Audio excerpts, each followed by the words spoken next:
Yeah. Check.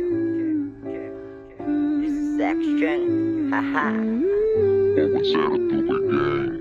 Para sa gawa ang pera, para sa timpa ikutin, para sa gawa ang pera, para mundo mo baguhin, para sa gawa ang pera, kung di mo alam gamitin, para sa gawa ang pera, para mundo mo wasahin. Mga plano kinilusan ko din na para sabihin, ilang beses nagkamali pero di na para ulitin. Mga bata na iyakin, nagawa kong patahanin, kung sakaling mapalarin ugali di babaguhin. Di ako ikaw na silo sa pera, mata mo malabong maligaw to landas ko, kahit pagmasa mo kinilusan mag-isa hanggat sa merong mata mo. Di lang ako panahihiling, lahat ng to kinilusan ko. Panoorin mo ako kung paano buhay laruin, ayos na magkamali, mahalaga natuto din. Sa ngayon alam ko na kung ano bang dapat gawin, hindi to para tama rin, pangarap ko tutuparin. Pipiliting umangat sa kahirapan makaahon, dugo pawis ang puhunan na makasabay sa alon. Di man lang to nagalangan na lutasin yung mga hamon, di man lang to pinulikit nagsumikap makabangon. Para sa gawa ang pera, para sa paikutin, para sa gawa ang pera, para mundo mo baguhin, para sa gawa ang pera, kung di mo alam gamitin, para sa gawa ang pera, para mundo mo wasahin, para sa gawa ang pera, para sa paikutin, para sa gawa ang pera, para mundo mo baguhin, para sa gawa ang pera, kung di mo alam gamitin, para sa gawa ang pera, para mundo mo wasahin. Yes, sa totoo lang mahirap talaga maghanap ng tunay, yung tipong mahalaga ka na mahal ka pa ng tunay. Di mo kailangang hagilap, sigat bahalang magbigay sa'yo kung saan ka komportable sitwasyon ilalagay. Atensyon at pagmamahal sa tunay lang binibigay ko sa'yo dumarating. Di mo kailangan maghintay, habaan mo ang iyong pasensya, yeah, para makasabay ka sa agos yan ng buhay, para di ka sumablay. Malaki ka na, alam mo naman na tama at mali, maging patas kaya sa lahat, huwag ka magkunwari sa sobrang hirap. Yan ang buhay sa ngayon, di madali, pero kahit na ganon iwasan mo magkamali, para di ka malagay sa alanganin sitwasyon. Pero kahit na ganon din ako para lumingon sa aking nakaraan, kasi iba na ako ngayon. Yung dati masamang gawain ko na bago ko na yon. Para sa gawa ang pera, para sa paikutin, para sa gawa ang pera, para mundo mo baguhin, para sa gawa ang pera, kung di mo alam gamitin, para sa gawa ang pera, para mundo mo wasahin, para sa gawa ang pera, para sa paikutin, para sa gawa ang pera, para mundo mo baguhin, para sa gawa ang pera, kung di mo alam gamitin, para sa gawa ang pera, para mundo mo wasahin.